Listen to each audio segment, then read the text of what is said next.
सभी को मैत्रीपूर्ण जय भीम, नमो बुद्धाय। आज की इस भाद्रपद पूर्णिमा में आप सभी का मैं हार्दिक स्वागत करती हूँ। हम वैसे तो जानते हैं कि बुद्धिज्म में प्रत्येक पूर्णिमा का कोई ना कोई महत्व है और हम बौद्ध होने के नाते सभी पूर्णिमा को यहाँ पर इकट्ठा आते हैं।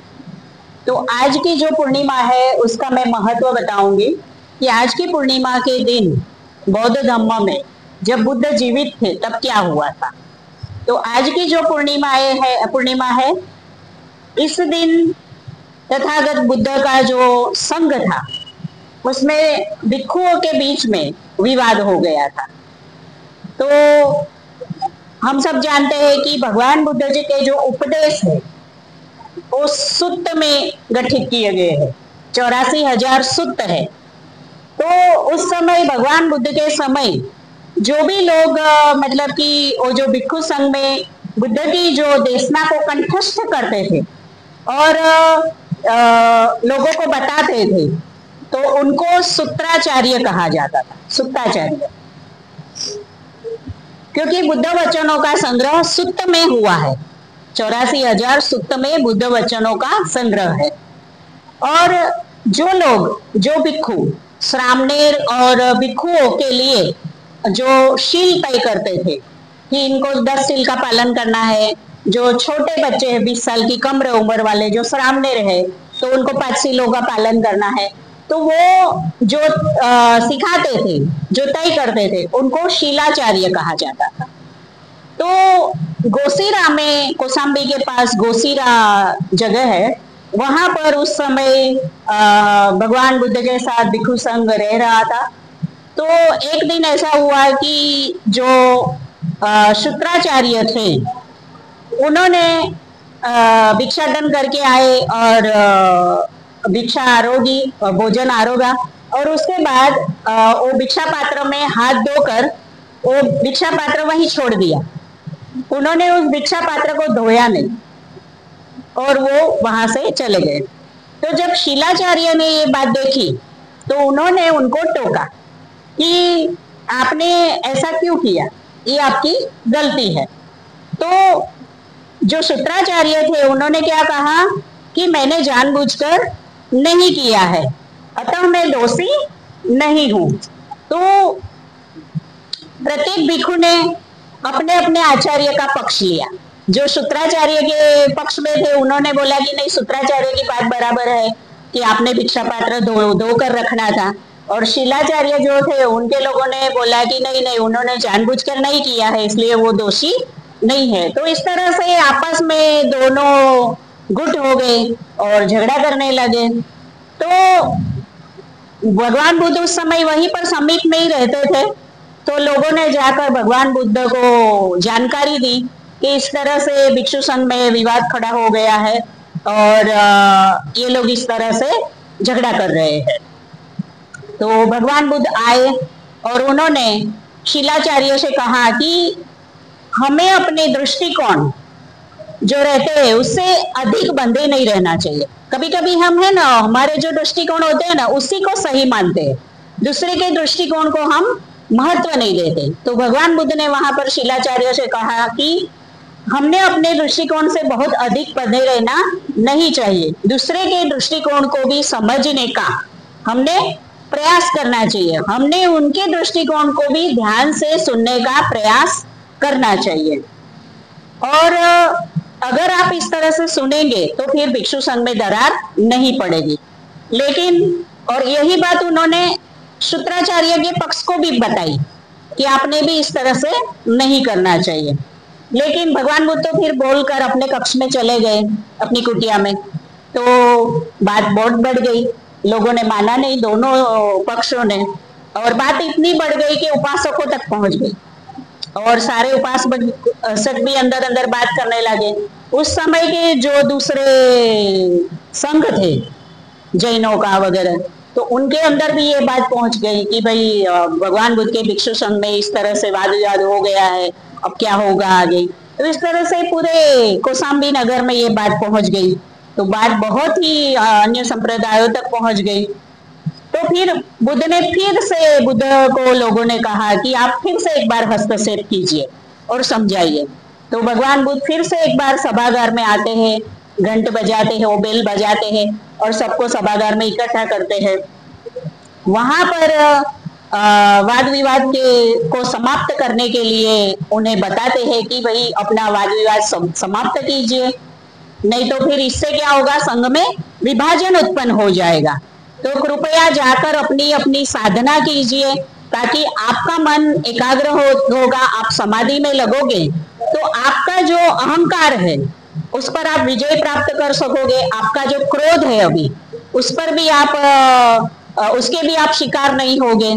लेकिन एक भिक्षु उस समय खड़ा हो गया और खड़ा होके बोलने लगा कि भगवान बुद्ध कृपया आप यहाँ से चले जाइए अपने कक्ष में और अपनी साधना कीजिए, आप हमारे मामले में मत बोलिए, हम प्रौढ़ लोग हैं, हम अपना मामला निपटा देंगे, हम स्वयं निपटा देंगे।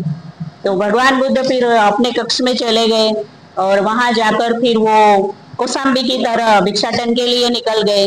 वहां पर कौशाम्बी में उन्होंने भिक्षाटन किया और फिर वन में जाके उन्होंने वो भोजन खाया और वहां से वो फिर चले गए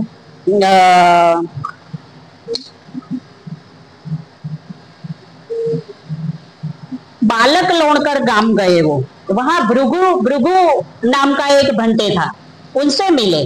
तो वो भृगु नाम के जो भंते थे वो वहां पर साधना कर रहे थे। तो भगवान बुद्ध उनसे मिले और उनके साधना के बारे में उनको पूछा। तो भृगु ने बताया कि मैं अकेले ही यहाँ पर वन में साधना करता हूँ, क्योंकि लोगों के साथ रहने से अच्छा है कि हम अकेले भी कभी कभी रहे और अपनी साधना करें। लोगों के साथ रहते हैं ना तो हम अपने खुद के संपर्क में नहीं आते हैं। तो इसलिए बोले कि मैं कभी कभी एक आध महीना वन में चला जाता हूँ और वहां पे साधना करता हूँ। तो भगवान बुद्ध ने कहा कि हाँ, कभी कभी हमने एकांतवास भी करना चाहिए।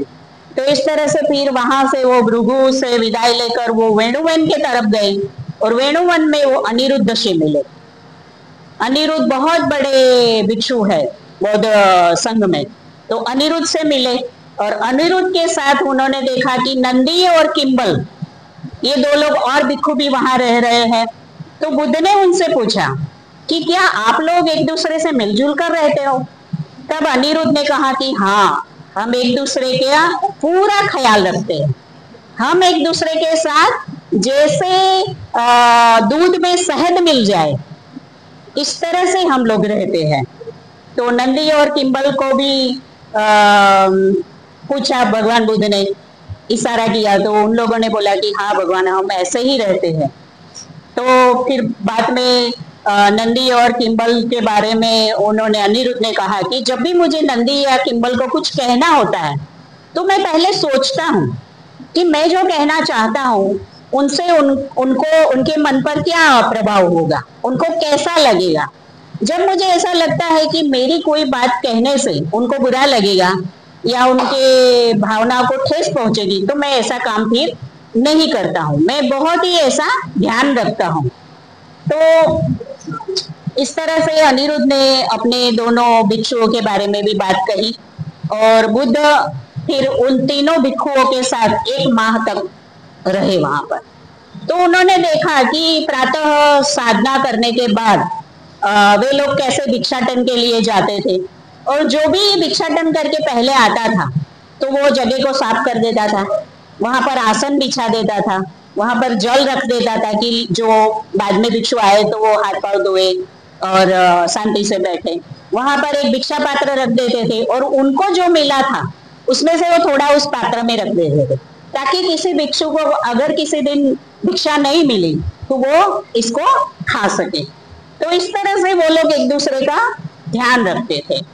और वहां पर जो शौचालय था तो वो कभी गंदा रहता था तो जो भी भिक्षु 3 में से कोई भी देखता था तो वो स्वयं ही साफ कर देता था, दूसरे को नहीं बताता था। और कोई काम अगर ऐसा हो कि मिलजुल कर करना पड़े, बड़ा काम है, तो वो तीनों फिर इकट्ठा आके मिलजुल कर करते थे। तो इस तरह से वो लोग अपनी जो साधना जो करते थे और साधना की जो अनुभूतियां होती थी उसको भी बांटते थे आपस में कि आज मुझे साधना में क्या अनुभूति हुई।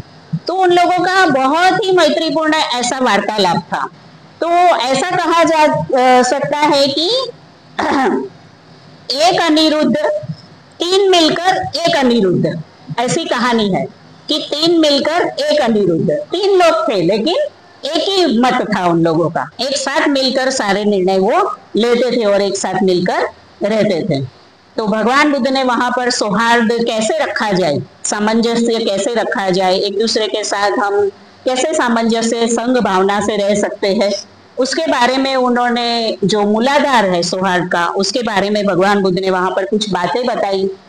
भगवान बुद्ध ने पहली बात बताई कि चाहे वन हो या घर हो, हमने उस स्थान का सहभागी होना चाहिए। ऐसा नहीं कि 5 लोग घर में रहते हैं तो फिर एक ही व्यक्ति काम करता रहेगा, है ना, सभी का घर है ना वो, तो सभी बारी बारी उस वहां पर घर में जो भी काम है उन्होंने मिलजुल कर करना चाहिए। तो भगवान बुद्ध ने कहा कि चाहे वन हो या घर, स्थान का सहभागी हम सबने होना चाहिए। दूसरा उन्होंने कहा कि दैनिक जीवन की आवश्यकताओं को मिलजुल कर पूर्ति करना चाहिए। सभी सदस्यों की आवश्यकताएं अलग अलग होती है, लेकिन कोई एक व्यक्ति ही उसकी आवश्यकताएं पूर्ण करे ऐसा भी नहीं होना चाहिए। सभी सदस्यों ने मिलकर एक दूसरे की आवश्यकता को पूर्ण करना चाहिए। तीसरी बात उन्होंने बताई कि साथ साथ मिलकर शीलों का आचरण करना चाहिए। अभी मेरा कोई एक शील कच्चा है तो मैं आपसे मदद लूंगी, या मेरे ऊर्ध्वगामी जो मित्र है, कल्याण मित्र, उनसे मैं बात करूंगी कि मुझे ये शील पालन करने में थोड़ी सी दिक्कत होती है ना, या मेरा जो पैरेलल जो कल्याण मित्र है उनसे मैं बात करूंगी कि मुझे ये शील पालन करने में दिक्कत होती है, आपका कैसा है, तो वो बताएंगे कि मैं इस शील को इस तरह से पालन करती हूँ। तो शीलों के आचरण के लिए भी हमने एक दूसरे की मदद करनी चाहिए और उन्हीं शब्दों का प्रयोग करना चाहिए जिनसे सौहार्द उत्पन्न होता हो, जिसमें सामंजस्य हो। भगवान बुद्ध ने सम्यक वाणी में बताया है कि हमने ऐसी वाणी बोलनी चाहिए कि दो लोगों को हम जोड़े, न कि तोड़े। सामंजस्य निर्माण करने वाली वाणी हमने बोलनी चाहिए। तो भगवान बुद्ध ने यहाँ पर यही कहा है कि हमने ऐसे ही शब्दों का प्रयोग करना चाहिए। हमने कठोर शब्दों का या निंदात्मक शब्दों का या मतलब कि ऐसी दो लोगों के बीच में भेदभाव उत्पन्न हो, ऐसे शब्दों का उपयोग नहीं करना चाहिए। पांचवी बात उन्होंने बताई कि साधना की अनुभूतियों का परस्पर आदान प्रदान करना चाहिए।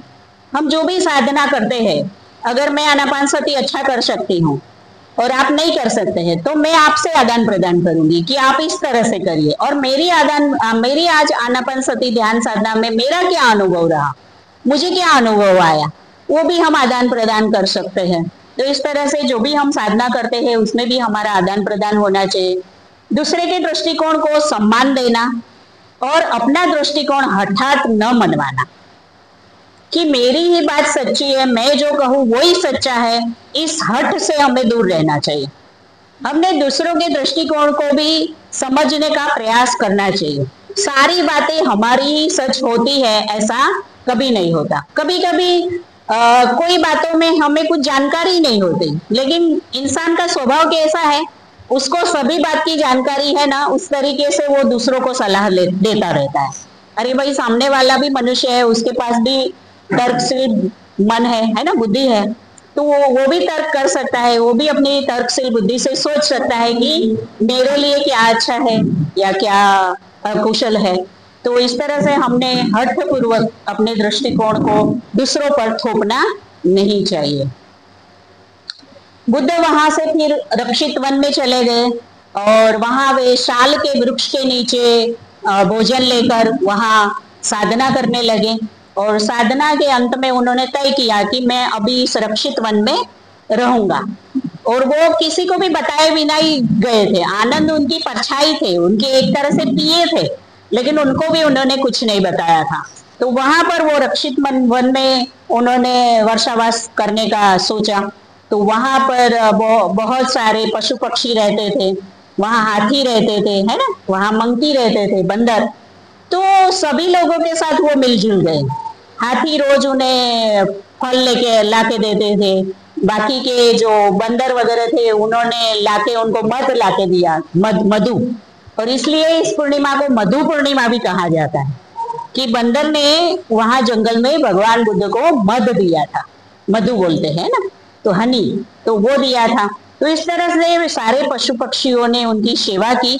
और हाथी वहां पर जो नजदीक का सरोवर था, तो वो अपने बच्चों के साथ वहां पर जाता था और अपने बच्चों को, जो छोटे हाथी थे, उनको सिखाता था कि किस तरह से नहाना चाहिए, है ना, वो उनको नहलाते थे। और भगवान बुद्ध भी उनके साथ साथ जाते थे। और जब वो रानी हाथी अपनी पुकार सुनाती थी, चिंगारी लगाते ना हाथी, तो भगवान बुद्ध को वो बहुत ही पसंद था। तो भगवान बुद्ध ने भी वो पुकार लगाना सीख लिया।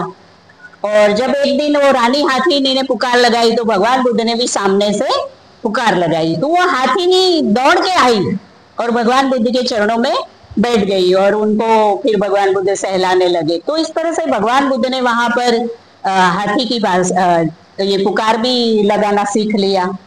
तो ये जो वर्षावास है, ये संबोधि प्राप्ति के बाद इनका 10वां वर्षावास था, 10वां वर्ष था। और वो वर्षावास, वहां पर उन्होंने, वर्षावास तो 3-4 महीने का ही रहता है, लेकिन वो 1 साल और 4 महीना रहे। और उसके बाद वो श्रावस्ती में जो जेतवन है वहां गए।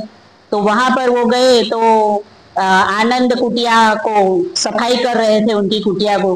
तो भगवान बुद्ध ने कहा कि आनंद, झाड़ू मुझे दे दो और आप जाओ और सारिपुत्र, महामुखलायन सभी को बुला के लाओ, मुझे बात करनी है। तो भगवान बुद्ध स्वयं झाड़ू लगाने लगे। तो हमने ये सीखना है कि भगवान होकर भी वो अपना काम खुद करते थे। तो हमने अगर घर में भी सौहार्द रखना है, सामंजस्य रखना है, तो ऐसा नहीं होना चाहिए कि मैं सास बन गई तो अभी बहू ने ही काम करना चाहिए, मैंने नहीं करना चाहिए, ऐसा नहीं होना चाहिए। तो भगवान बुद्ध ने स्वयं ही अपनी कुटिया साफ की। और भगवान बुद्ध ने फिर आनंद से पूछा कि आप कौशाम्बी में जो गोसीरा में जो झगड़ा हुआ था, तो वहां से जब चले थे तो वहां पर उन भिक्षुओं के बीच में अभी क्या हालात है। तो आनंद ने बताया कि वहां पर मैं जब था तो बहुत ही बुरे हालात थे, लेकिन जब मैं चला वहां से यहाँ आने के लिए तब हालात अच्छे हो गए थे। इसका कारण ये था कि जब भिक्षुओं के बीच में तीव्र, मतलब कि संघर्ष हो गया और उपासकों तक जब ये बातें पहुंच गई, तो फिर उपासकों ने अपने हाथ में वो मामला ले लिया और उपासक स्वयं विहार में गए जहां भिक्षु रहते थे और भिक्षुओं को बताया, दोनों पक्ष के भिक्षुओं को, कि आपके इस गलत आचरण की वजह से भगवान बुद्ध हमें छोड़कर चले गए और हमें इस वर्षावास में उनका लाभ नहीं मिला। तो आप लोगों ने अपना जो आचरण है उसको नए सिरे से उसके ऊपर सोचना चाहिए कि आपका आचरण कैसा है। तो उन्होंने उपासकों की बात नहीं मानी, फिर भी वो ऐसे ही रहे। तो उपासकों ने फिर अंतिम उपाय अपनाया कि दोनों जो पक्ष है ना, उनको भोजन न दिया जाए। उन्होंने भिक्षा देना ही बंद कर दिया कि जाओ, अभी खाना नहीं मिलेगा जब तक आप समाधान करके नहीं आते। तब जाके उन लोगों ने, जब भोजन बंद हो गया, तब वे अपने दोस्त का स्वीकार करके आपस में मिलने को तैयार हुए। और फिर आनंद ने भगवान को बताया कि वो लोग यहाँ पर आने वाले हैं, आप आए हैं। तो बोले ठीक है, आने दो उनको और उनकी रहने की व्यवस्था करो और दोनों को अभी अलग अलग ही रखना, दोनों पक्षों को एक साथ मत रखना। तो दोनों पक्षों को अलग अलग रहने की सारिपुत्र व्यवस्था पूरी करते हैं। तो फिर रात को वो सूत्राचार्य जो था, जिसने गलती की थी, वो जाता है शिलाचार्य के पास, जिसके कारण संघर्ष हुआ था। तो शिलाचार्य के पास जाता है और वहां वो अपने हाथ जोड़कर शिलाचार्य को नमन करता है और स्वीकार करता है कि मान्यवर, मैं स्वीकार करता हूं कि मैंने एक सील का उल्लंघन किया है। तो आपने मुझे सुधारने के लिए जो कुछ कहा था वह ठीक था और संघ समक्ष मैं अपना दोष स्वीकारने के लिए तैयार हूं। तब सूत्राचार्य भी जानते थे कि संघर्ष को टालने का एकमात्र मार्ग है अपने अहंकार को भी पी जाना, क्योंकि अगर वो भी अहंकार रखते और माफ नहीं करते तो फिर मामला और बढ़ता। तो शिलाचार्य ने भी प्रत्युत्तर में नमन किया और स्वीकार किया कि मुझ में ही विनम्रता की कमी रही होगी, कृपया मेरी हार्दिक खेद स्वीकार कीजिए।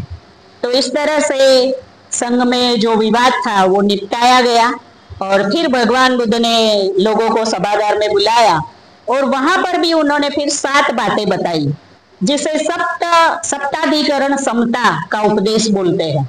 तो ये सप्ताधिकरण समता के उपदेश में भगवान बुद्ध ने सबसे पहले बात बताई कि आगे से जब भी कभी विवाद उत्पन्न होता है तो पहला है सम्मुख विनय। इसके अनुसार समस्त भिक्षुओं के सामने, भिक्षु संघ के सामने विवाद को उपस्थित किया जाए कि क्या हुआ है, उस परिस्थिति को बयान किया जाए भिक्षु संघ के बीच में। दूसरा विनय उन्होंने बताया कि स्मृति विनय। भिक्षु सम्मेलन में प्रत्येक पक्ष यह स्मरण रखे कि बात कहां से शुरू हुई जिसके कारण विवाद हुआ था, ये सभी ने स्मृति में रखना है। तीसरी बात उन्होंने बताई कि अमुद विनय। विवाद में उलझ भिक्षुओं से अपेक्षा की जाए कि विवाद का निवारण हठ त्याग कर करे, कोई भी अपनी हठ से लगे न रहे। लोगों ने, भिक्षुओं ने हठ को त्याग करके विवाद को सुलझाना है। चौथी बात उन्होंने बताई कि विनय स्वेच्छापूर्वक दोष की स्वीकृति करे। हाँ भाई, मुझसे ये दोष हुआ है और मैं इस दोष का स्वीकार करता हूं, आप मुझे क्षमा करें। वहां पर पाप देश ना करनी चाहिए।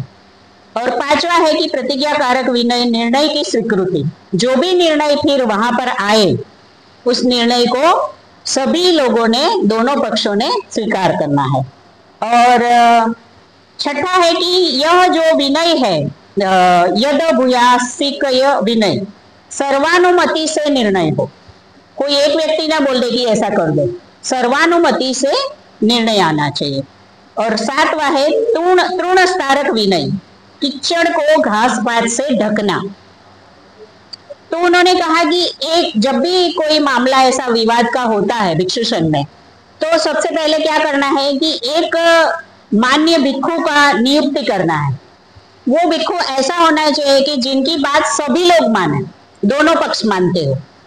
तो ऐसे दोनों पक्ष को वो ध्यान से सुनेंगे और जिनको नियुक्त किया जाए वो बहुत थोड़ा बोलेंगे, वो ज्यादा नहीं बोलेंगे, दोनों पक्ष को शांति से सुनेंगे और वो ऐसे वचन बोलेंगे, जिनको नियुक्त किया गया है वो ऐसे वचन बोलेंगे कि जिससे उनको सांत्वना मिले और उनके जो घाव है वो भर सके।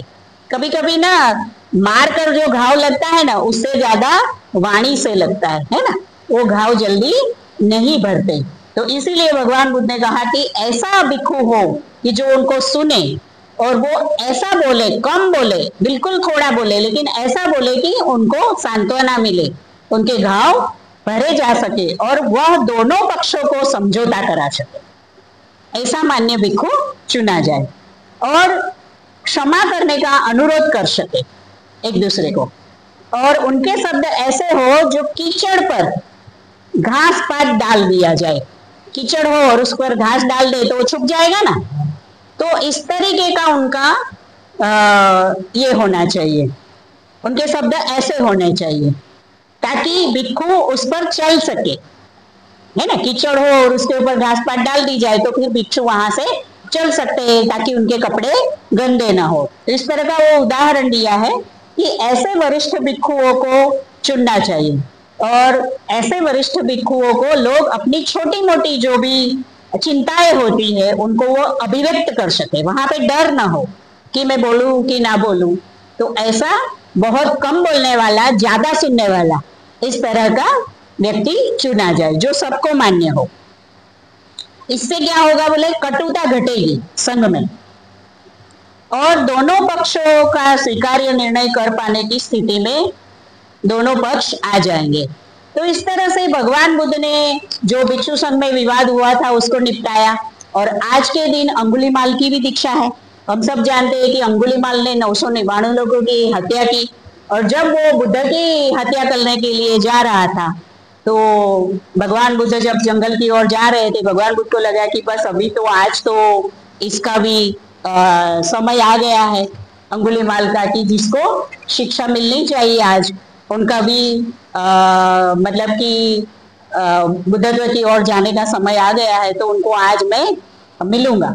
तो वो जाते हैं वन की तरफ, तो उपासक लोग उनको बोलते हैं वहां मत जाओ, उसने बहुत सारे लोगों की हत्या कर दी है, वो आपको भी मार डालेगा, लेकिन भगवान नहीं सुनते। दूसरी बार भी लोग बोलते हैं, तीसरी बार भी बोलते हैं, लेकिन भगवान वहां जंगल में चले जाते हैं। जब भगवान वहां पे जाते हैं तो वो अंगुलीमाल सोचता है कि लोग मुझसे दिन में रात में भी डरते हैं, दिन में भी डरते हैं, मेरे सामने कभी कोई आता नहीं, और ये कौन व्यक्ति है कि जो मेरे सामने चला आ रहा है, ये श्रमण कौन है। तो वो उनको पकड़ने का प्रयास करता है, तो वो पकड़ नहीं पाता है। तो वो भगवान को कहता है कि रुक जाओ श्रमण। तो भगवान बोलते हैं मैं तो कब से रुक गया हूं, तुम कब रुकोगे। मैंने तो कब से राग द्वेष मोह सारे छोड़ दिए बोले, पर तुम कब रुकोगे, तुम जो ये सब कर रहे हो वो कब रुकोगे। तब उसको ध्यान आता है कि अरे मैं क्या कर रहा था। तो बोले अभी भी आपके अंदर अहिंसक जिंदा है, उसका बचपन का नाम अहिंसक था। तो वो उनको बताते हैं कि अभी भी तुम्हारे अंदर अहिंसक जिंदा है, तुम जाग जाओ, तुम रुक जाओ। तब वो वहां पर रुकता है और अपने हथियार डाल देता है। वो उंगलियों की जो माला बनाई थी उसने लोगों की हत्या करके उंगलियां काट काट के वो भी वहां पर भगवान के चरणों में डाल देता है।